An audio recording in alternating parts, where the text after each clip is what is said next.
بسم الله الرحمن الرحيم. الذين كانت أعينهم في غطاء عن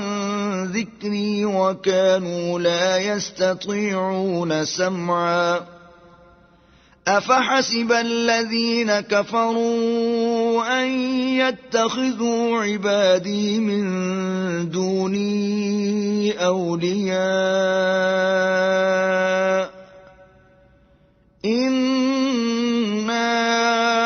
أعتدنا جهنم للكافرين نزلا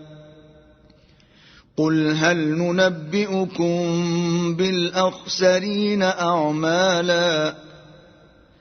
الذين ضل سعيهم في الحياة الدنيا وهم يحسبون أنهم يحسنون صنعا أولئك الذين كفروا بآيات ربهم ولقائه فحبطت أعمالهم فلا نقيم لهم يوم القيامة وزنا ذلك جزاؤهم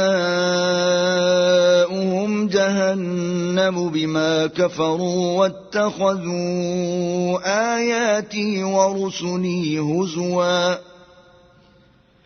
إن الذين آمنوا وعملوا الصالحات كانت لهم جنات الفردوس نزلا خالدين فيها لا يبغون عنها حولا قل لو كان البحر مدادا لكلمات ربي لنفد البحر قبل أن تنفد كلمات ربي ولو جئنا بمثله مددا قل إنما أنا بشر مثلكم يوحى إلي أنما إلهكم إله واحد فمن كان يرجو لقاء ربه فليعمل عملا صالحا ولا يشرك بعبادة ربه أحدا.